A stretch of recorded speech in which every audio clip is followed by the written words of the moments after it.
Well, this is a wonderful event for me, and I'm delighted to see all of you here.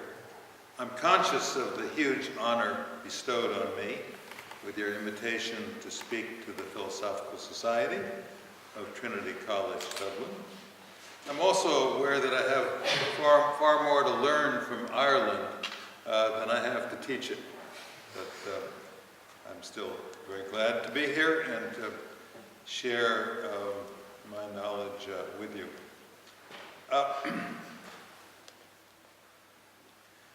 My subject is the indigenous innovation of a nation, its nature and foundations, its importance for the lives of ordinary people, and how it can be boosted.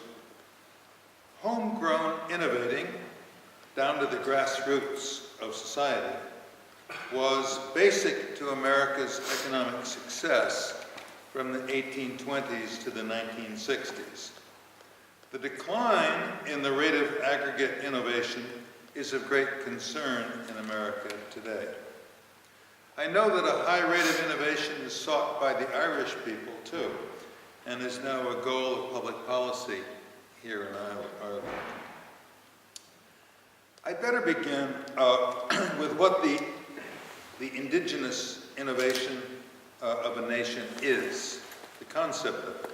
In classical economics, as many of you very well know, there is no innovation of any kind, exogenous or indigenous.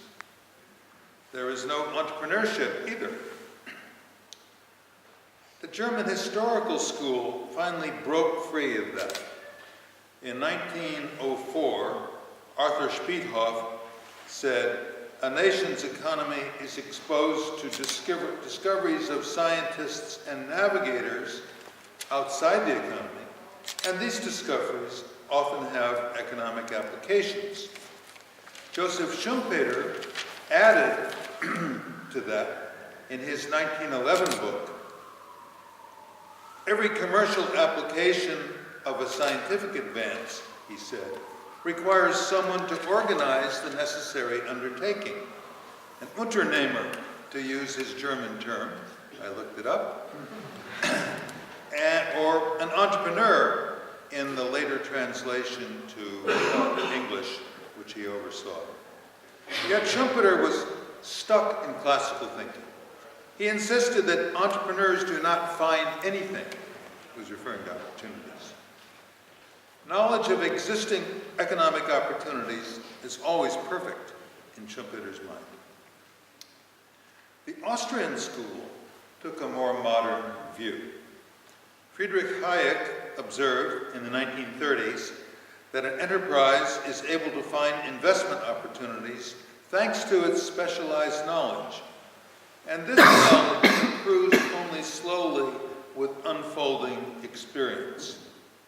This knowledge is never complete owing to incessant economic change in the world. Knowledge is always chasing after reality and always behind. John Maynard Keynes made the parallel observation in 1936 that entrepreneurs have to make investment decisions with only a very imperfect knowledge of macroeconomics. And that was still true after Keynesian economics took over. So our notion now of entrepreneurship certainly goes beyond Schumpeter's theory. Schumpeter's theory that the entrepreneur is a good organizer. Textbooks commonly say that a tried and true entrepreneur is a business owner or manager who, in the face of not very much knowledge and in the face of much uncertainty, demonstrates a capacity for making successful decisions when no obviously correct model or decision rule is available. This capacity requires judgment. Judgment of the unknown likelihood of things. And judgment requires some imagination, of course. And this capacity requires wisdom, the sense that there are forces out there not even conceived of, the unknown unknowns. Clearly, this capacity is employed in addressing novel situations and problems. Yet this capacity is not the source of novel products and novel methods. A modern economy, a national economy possessing the internal dynamism to generate indigenous innovations, the marketplace permitting, is more challenging and more interesting than the Austrian school, and I think Keynes realized. In a modern economy, successful decisions are not just about investing more or investing less, or producing more or producing less.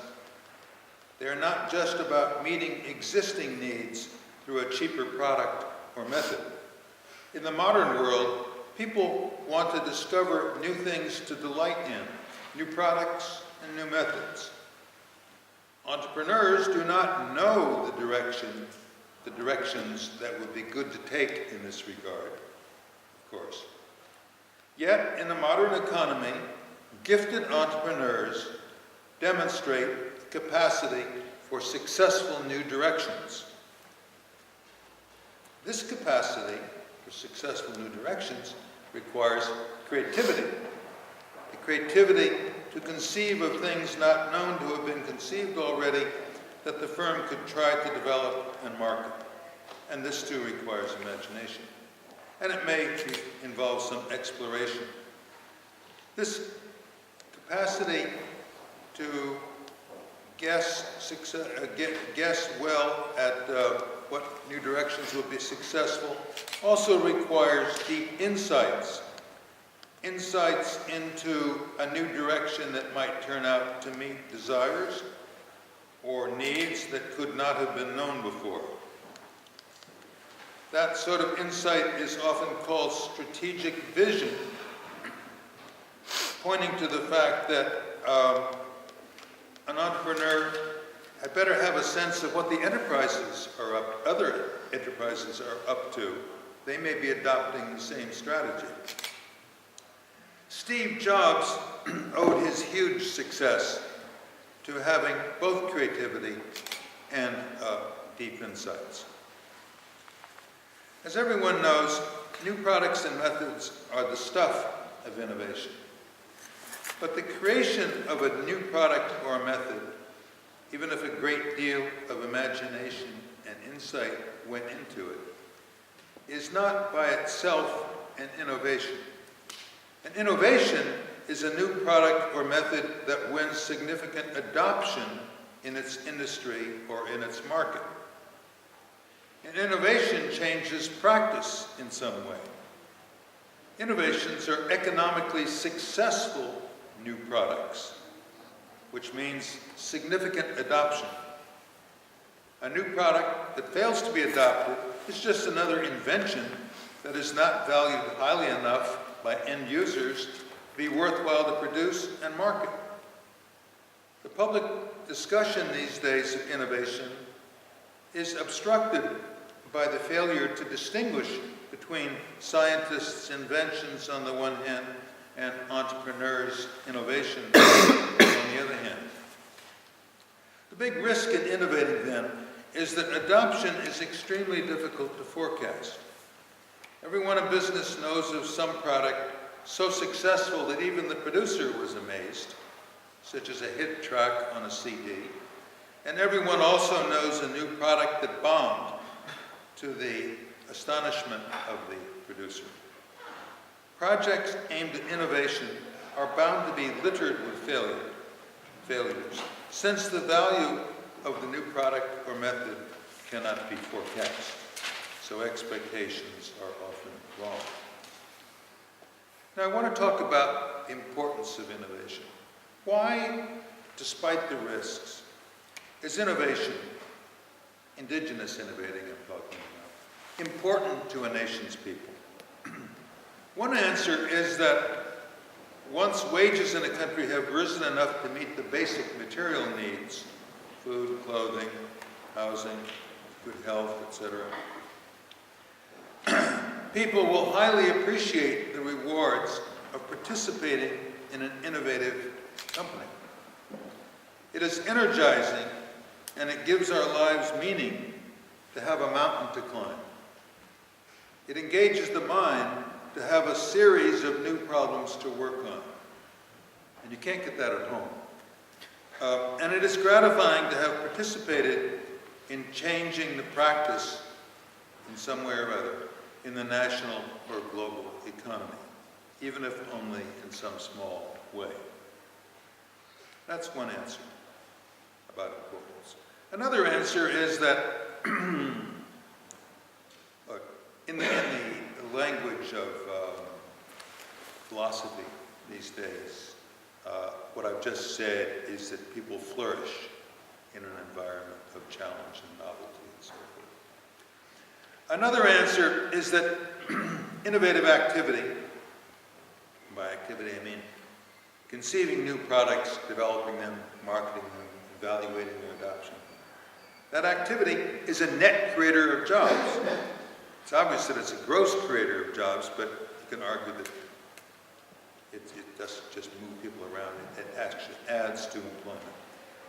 Even where it happens not to yield any productivity growth. In other words, even if nothing worked out, not a single project panned out, we'd still be maybe better off if we had innovative activity. It's good to try, a lot of fun. Still, another answer is that economic growth generally does support high employment. Employment cannot be high without successful products and methods to invest in. Investments are, generally speaking, very labor intensive. If a nation does not engage in indigenous innovation, if it relies instead on exploiting technologies from the stock of technologies overseas that it has not already exploited, the nation will run the risk that this stock will someday be exhausted. Then the nation will be limited to the small flow of current new technologies coming out overseas. And as a consequence, employment will be contracted, and it will be difficult, if possible at all, to restore it to its former level. I have a complicated remark about Europe as a valuable lesson. I'm not sure I have time for it or not. Maybe we'll come back to it in the question and answer session. We see then that innovation, and especially indigenous innovative activity, is highly important for economic inclusion, for getting less marketable workers into work in society's central project, the formal market economy, with all the self-support and self-respect that comes with that. And reciprocally, high employment adds to possibilities for grassroots innovation. More people at work on the problems, the more the new ideas. I want to turn to sources of economic dynamism. First of all, what we might call the social foundations of dynamism. Now, you're a philosophical society, so I want more than I usually do. I love this stuff anyway. I want to inject the cultural dimension. My wife is laughing. An economy of dynamism cannot arise and function well without social support and cultural fuel. Fortunately, history performed a natural experiment that helps us to a degree in seeing how innovation, what it feeds on. An unprecedented prosperity of the sort I was talking about before, the flourishing and the booming employment. An unprecedented prosperity broke out in the 19th century in several nations in the West. Not 18th century, not 16th century, not ancient Greece in 5th century BC, but in the 19th century, right here. How did this come about? My answer is that it was the slow accrual of what I've come to call modern values, which reached a critical mass in one nation after another in that century.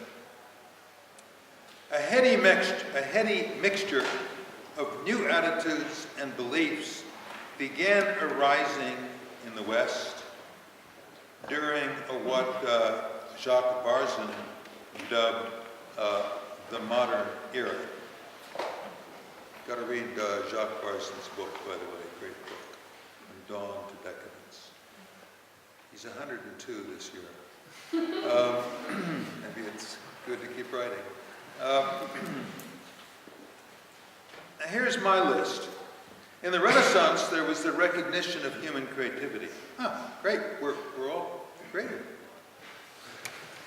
And the humanist declaration of the right to think for oneself. In the age of discovery, there was the rise of vitalism. You know about that, Shakespeare and Cervantes. And the scientific revolution gave importance to evidence and to the desirability that a new theory should be allowed to compete with established theory in explaining phenomena.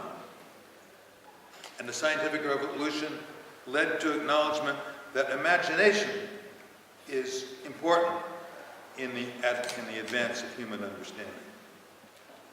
A little bit later, in the Enlightenment, there was the idea of property and the desirability that a new firm should be allowed to compete with established firms, and the right of a person not to be used as a means to the ends of others. Thus, one has the right, for example, to work for oneself. You don't have to work for others, in the sense of turning over to them the fruits of your labor. In the years of Expressionism, there is the perception that the modern world's future is indeterminate. But the good news is that, or the corollary is that the world is open for us to act on, yet best not to try to control too closely. These and other modern values were the key, I believe, to the emergence of the early modern economies. With these conditions, these ways of thinking, which I believe were necessary conditions, finally present, enabling institutions soon sprung up. When joined together, the culture plus the institutions, a modern economy was created, a national system for economic dynamism. Of course, these modern values had to contend with older values and vested interests, traditions, elites, and illusions. But the modern values prevailed in several nations, later on losing ground in some of those nations. Now, those modern values are not the only sources of innovation. For one thing, there must be a supply of innovative talent. Experience with business in general, and with innovation in particular, helps to prepare people to succeed at innovation. A lot of innovators were the children of innovators. They learn the tricks at the dinner table. Of course, attitudes that encourage children to strive for success may increase the number of people in the labor force who are willing to bear the risks of an innovative career. You hear that all the time. Entrepreneurship, oh, that's risk-taking. But an outsized desire for success may instead drive people into politics. That would be the big time. or the professions, or the financial sector, at least up to 2007. However, the supply of innovative talent to innovation comes not just from the acceptance of risk. It flows from an intellectual drive to understand something not previously understood. To hit upon a new model and to show that, look, my model, my thinking works. That'll show them. I remember very clearly, it was one afternoon in Rome in 1999, I had this thought.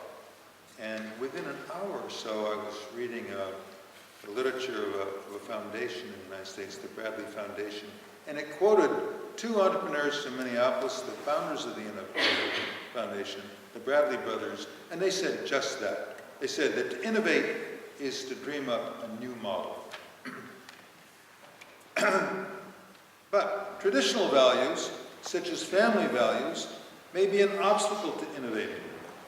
If that requires, if innovating should require breaking away from the community or from the family. Now, that's on the supply side, the supply of innovation. Now, what about the demand side? First, there will not be much innovation without people able and willing to pioneer the adoption of the new products or methods. The Nelson Phelps model of the rate at which new methods are adopted in an industry, the rate of diffusion as we called it then. By the way, I was thinking of farming. The rate of adoption depends on the education of the potential users. They will be more willing to adopt the new method the more their education has prepared them to grasp its benefits and its dangers or its side effects. Amar Bidet has emphasized that the desire of prospective consumers for novelty also contributes to the demand for entrepreneurship. No curious consumers, no innovation. Second, there cannot be a wide demand for innovative projects unless there are people who will trust startup entrepreneurs enough to invest in them or lend them the money in order to get them started. Some social theorists, Edward Banfield and somebody at Harvard whose name I haven't been able to remember yet, have said that a shortage of trust in entrepreneurs causes some economies to remain underdeveloped. Widespread innovation requires many financial entities prepared to make investments in an innovative project on the basis of not much more than a hunch or an intuition about the talents and drive of the entrepreneur and his team. As one private equity manager commented, true risk capital is vital, and the stock markets and the leveraged buyout funds and the banks don't provide true risk capital. So it's a problem finding the right people to finance innovation. You need angel investors and you need super angels. And they're willing to play the game because they are drawn to the challenges. Finally, the owners of existing enterprises play a role in deciding how innovative the management of these enterprises are permitted to be or induced to be. In the United States, we see that the system of share ownership has led to extreme short-termism. Managers fear that major entrepreneurial initiatives would cause a long slump in share prices that would put at risk their continued management of the company.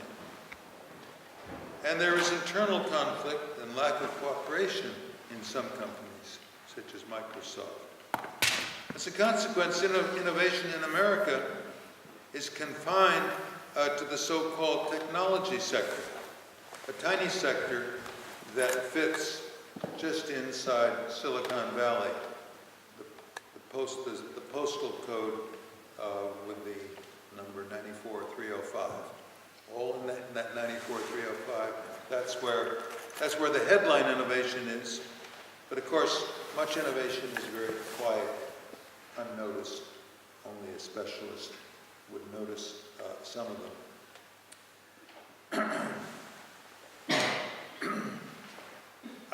I think I'll stop here and take questions, if that's okay.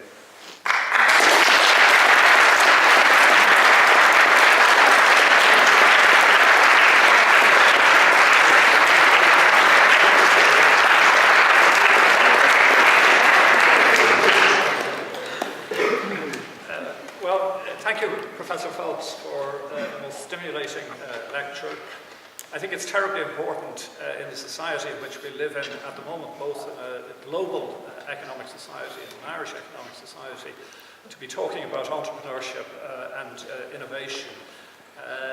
If we're to get out of this crisis, I think we need lots of entrepreneurs and we need lots of financiers who can provide the seed capital for entrepreneurship to flourish.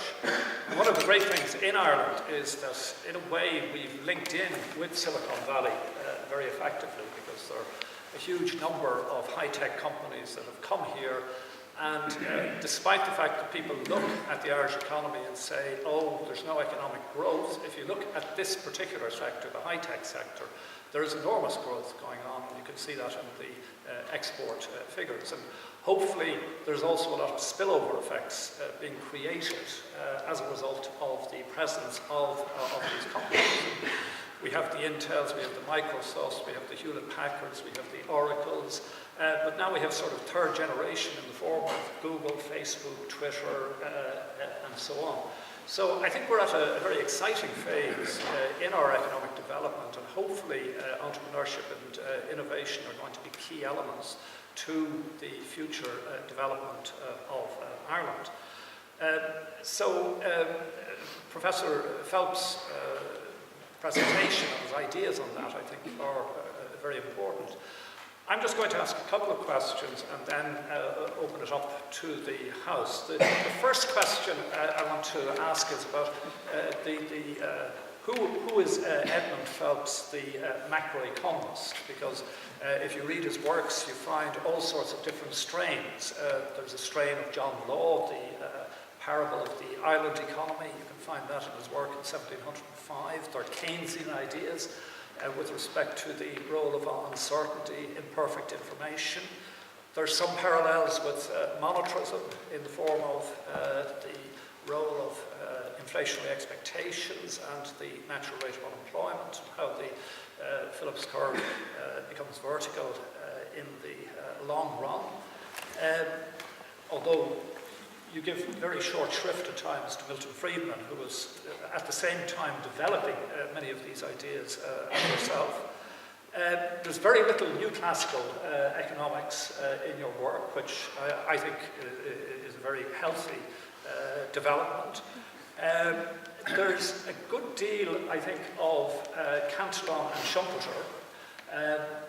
You've talked about innovation, entrepreneurships.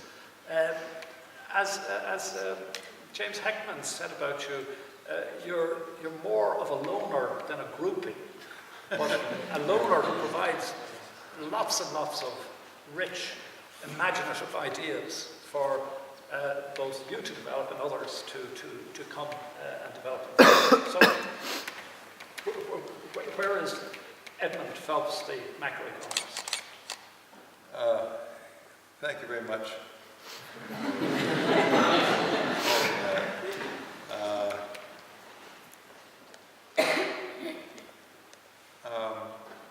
I know my career looks a little bit curious.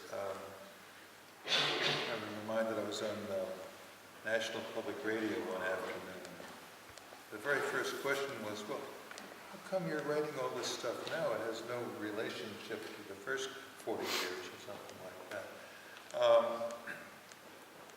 I didn't do very well with that answer, of with my answer, but I think the right answer is that from a pretty early point in my economic education, I thought that there were some things wrong, some very important things seriously inadequate about the standard economic models that we were being fed in the classroom. And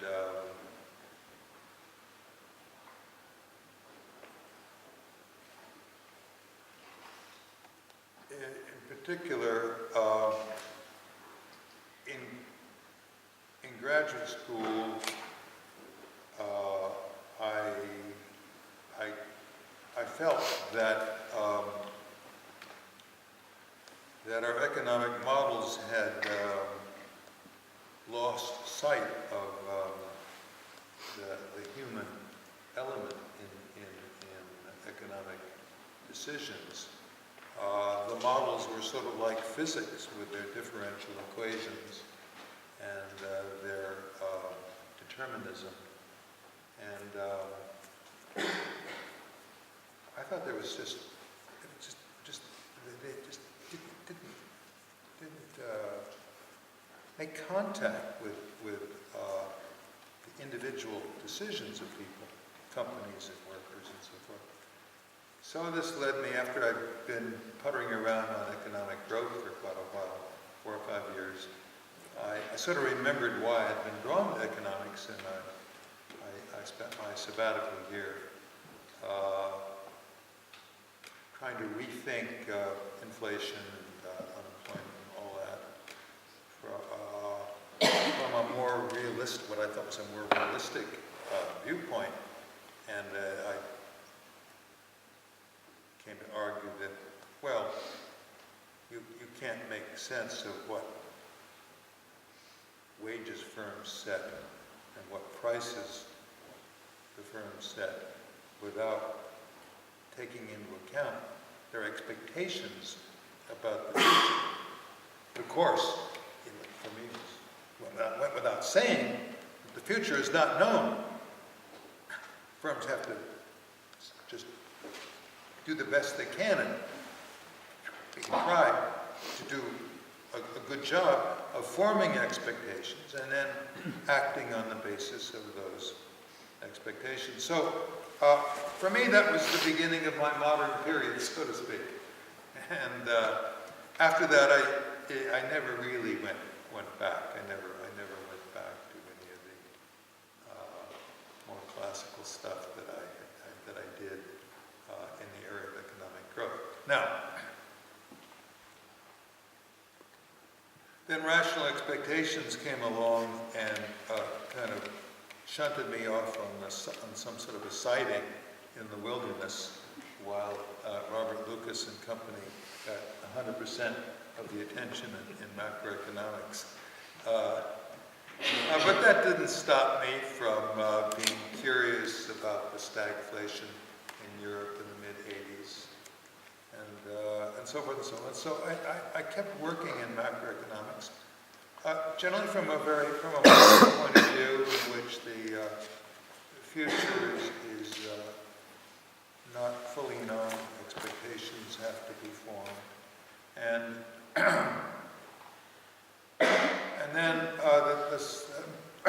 then my career changed radically in the early 1990s with the fall of the Berlin Wall, and I got a chance to work in the European Bank for Reconstruction and Development. I was in the delegation that the bank sent to Moscow in 1991 when the bank didn't really exist, and it completely changed my life and my career. And so I got interested in capitalism and socialism and communism and so forth, and so I began to rethink capitalism. And so then I began to think about all these issues that I was talking about having new ideas, having ideas for new products to develop, innovation. so that's, in painting with a broad brush, that's the second part of my career, is the dynamism, the creativity of a well-functioning modern economy, which has left me pretty far out in left field in relation to the economics profession. But I'm getting a pretty good response, and slowly people are coming to read my stuff and think about what I'm saying. Sorry it was so long with that first question. Yep. Okay, a second question.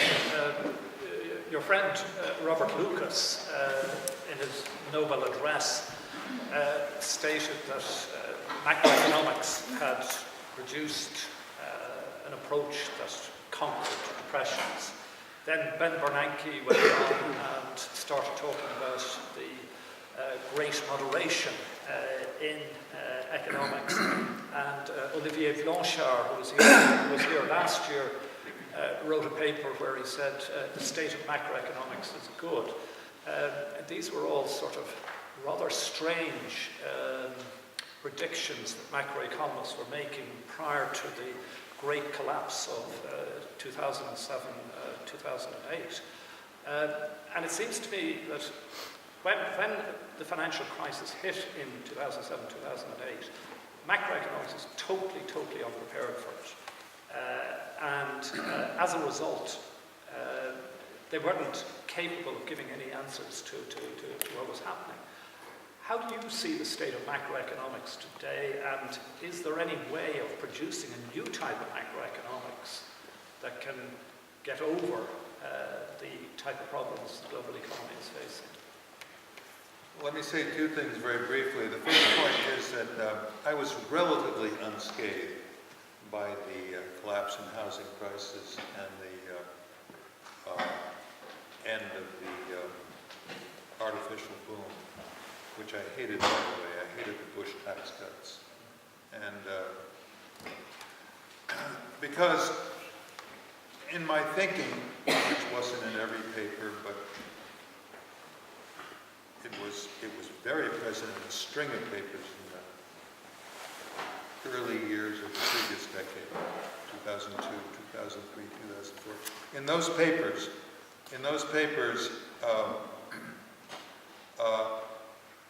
I took expectations about the future prices of whatever asset was in the model, like housing.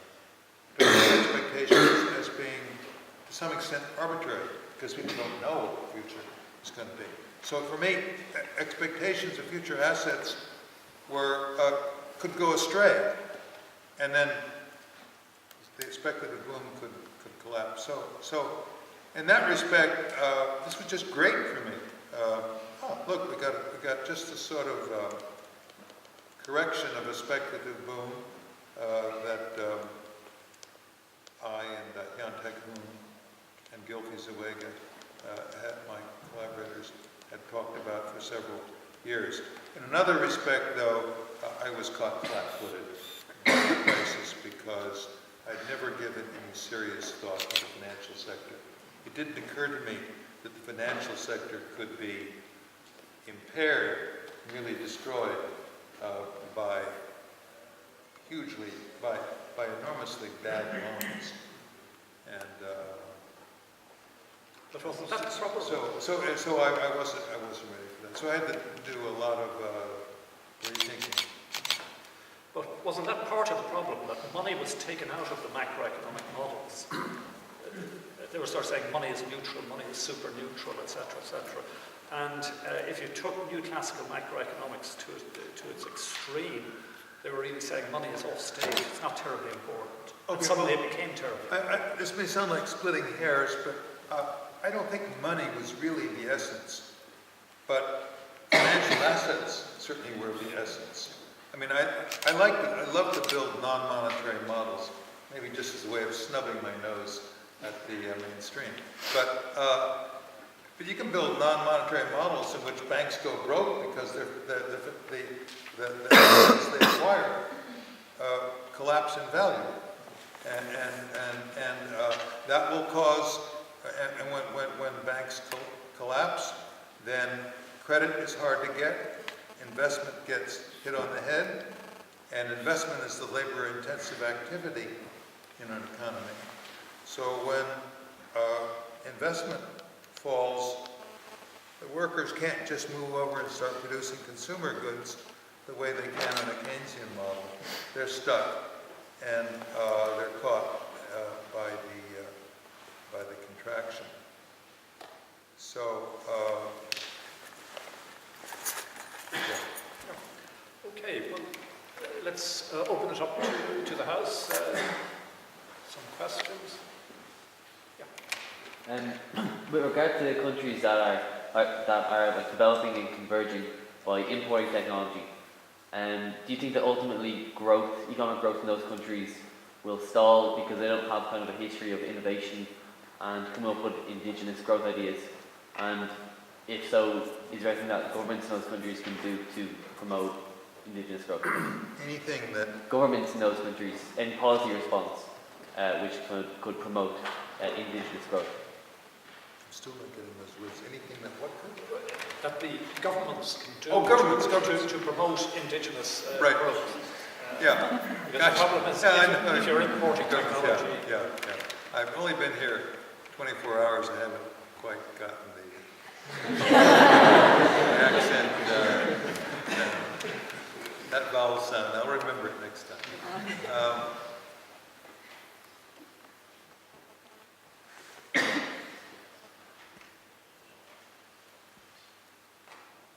Well,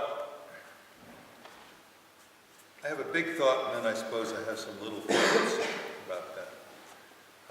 My big thought is that, though I didn't have a chance to say so in my talk, I really think that those values I was talking about, the ones I mentioned, and maybe a dozen that I don't know about or forgot about, those values are very determinative.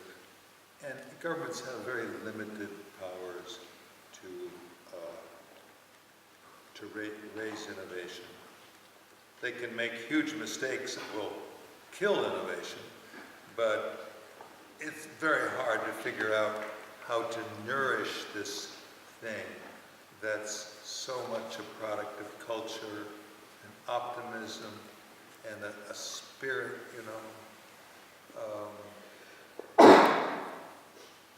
Max Weber, the super famous historian who wrote the book, The Protestant Ethic and the Spirit of Capitalism.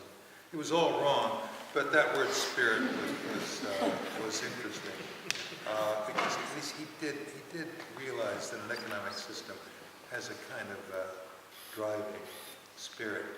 He thought that the secret of success of capitalism was thrift. That was totally wrong. The secret is innovation. Weber just didn't get it. He would have been way ahead of his time if he got into indigenous innovation in 1921. No. So he bet on the wrong horse, but he didn't know any other horse to bet on. And generally, I'm skeptical about government initiatives, and I positively hate the idea that's going around America now that let's form some national advisory councils that get the government going in the area of setting up projects designed to bring about innovation. So we'll have state-led innovative projects. And they also, there's a buzzword here, public-private partnerships. Everything is all dressed up in an alluring package. And that's how, they think it was always a great idea, but it didn't get any traction when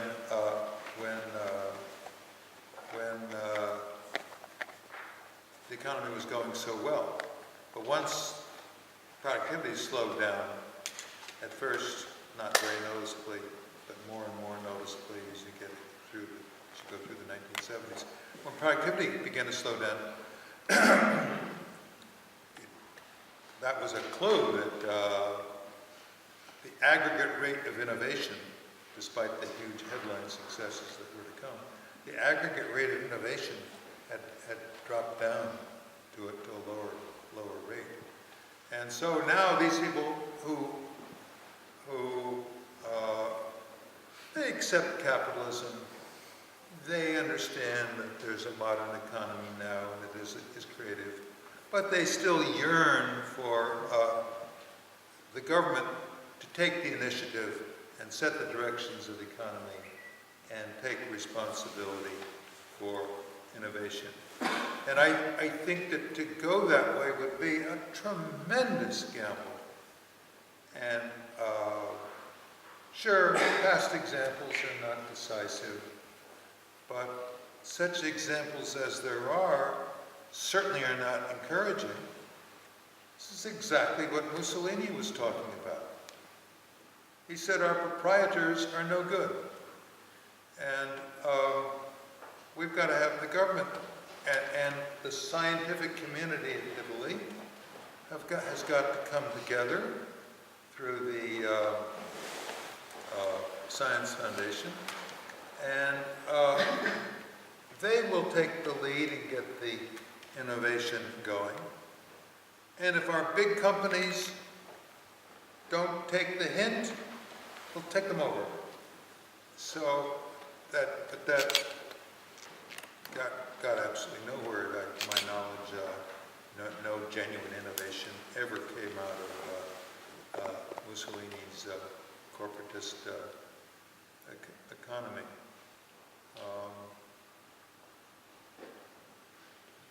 But now, to be more positive, sure, there must be things the government could do that would be good for innovation.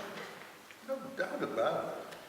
The problem is just which are the good things to do and which are the bad things to do. And we don't really entirely know. Just to give you a randomly selected example of something the government could do, this began to gel in my mind just yesterday or the day before, anticipating this sort of question.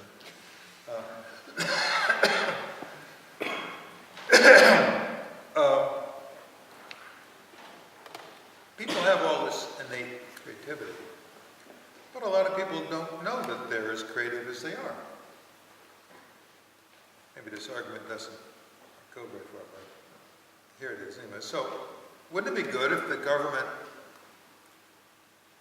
did a little bit of tinkering with education? Governments are, state government in the United States, state governments are already heavily involved in education. But state governments and the federal government could do some tinkering with education. It could do things that might draw forth the creativity of 5-year-olds and 6-year-olds in kindergarten, pre-kindergarten. And that won't make them more creative, but it may show them that they're creative. It may make, some of them will discover that they're hugely creative, and that will stick with them and increase their confidence that they can create. So there are just 100 things that might be tried.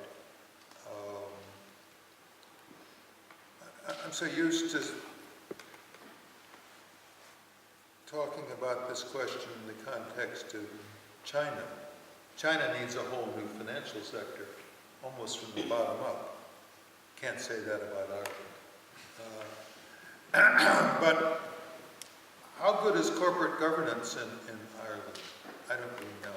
I know that corporate governance, as I said in my talk, corporate governance in the United States is dreadful. The managers are just sitting there on their gold mine and trying to reduce, very cleverly reducing costs to the bare minimum, but not doing anything for innovation. So I think we need to redo corporate governance. We need to stop the fund managers from pressuring CEOs to hitting quarterly earnings targets. That distracts them from any thought whatsoever of innovation. So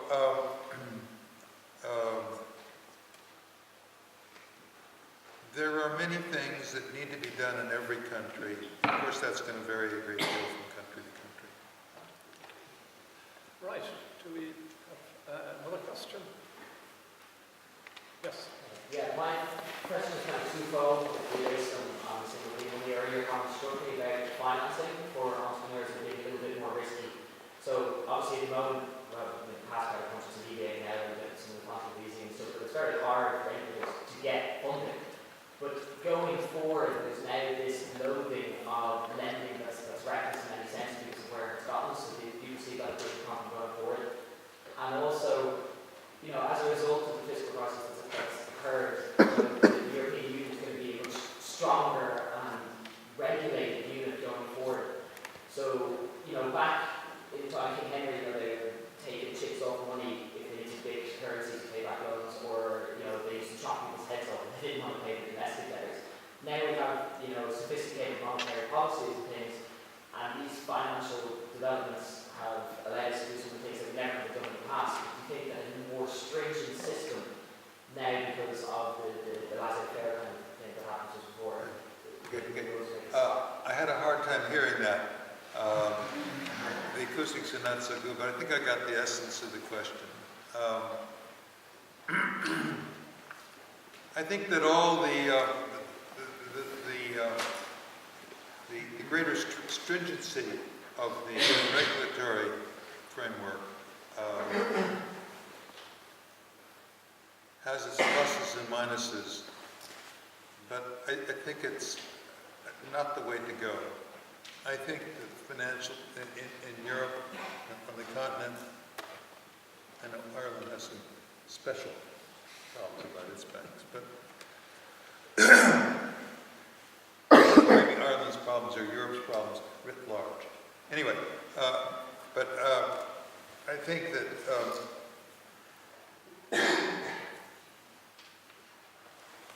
Europe generally needs to get rid of these huge universal banks, which I don't think are very skilled at identifying innovative ideas and judging one investment project in one company against another project. They're just not the right kind of institution for an innovative economy. So, and this is true in America too. Citigroup is useless for innovation. What is it useful for? Citigroup can't even do investments in housing. How on earth would it be able to do a good job of investments in companies on the basis of innovative projects? So I think regulation isn't going to solve the problems. You're going to solve the problem of instability. You can't completely solve the problem of instability because in a highly modern, innovative, dynamic economy, there are going to be huge mistakes from time to time, and economies will go from boom to slump. But you've got to. But we're asking for trouble if we have these huge institutions that are so big and yet so vulnerable. So we have to reorganize the financial system so banks are smaller, more specialized, and we have a lot of banks or bank-like entities that engage in innovation. Okay. One final question. Yes, up back. If you could stand up, that would help a whole lot. Shout it out. In my own research, I found that a lot of the literature on the economics of creativity and innovation has been from a very macroeconomic perspective. And I was wondering if you could comment on Has been through what? a very macroeconomic perspective.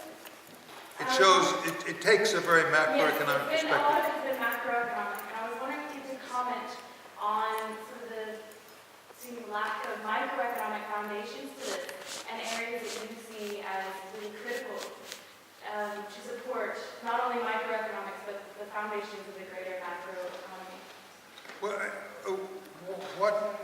What macroeconomic model of innovation do you have in mind? No, I'm just saying generally a lot of the literature involving sort of innovation and entrepreneurship has been from a very macroeconomic perspective. I've not seen a lot of micro foundations to it. And I was wondering, I was just curious if do you see that as problematic? I mean, are there particular areas that are being great? Well, I talk a lot about the microeconomics of innovation, or maybe just I should say the economics of innovation. I did this evening. I don't know whether you noticed, but at one page I used the word demand, and another page I used the word supply. So I'm still thinking like an economist, but you know, I haven't got it to an algebraic level. I haven't got a system of equations that could be used.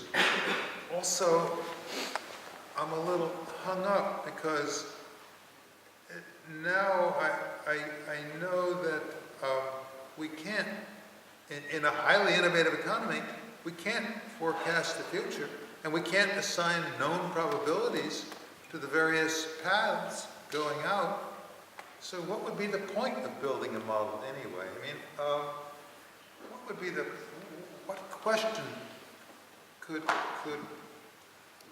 I mean, I guess, of course there's a role for micro-analysis, but it would probably look very much like a business school type project, case studies,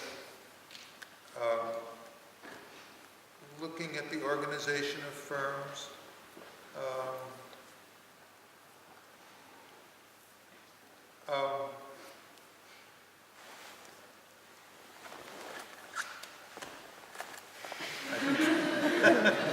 I have fallen silent, sorry.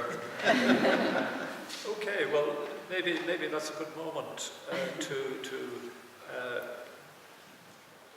sorry, we have just one very final question, a very insistent questioner here.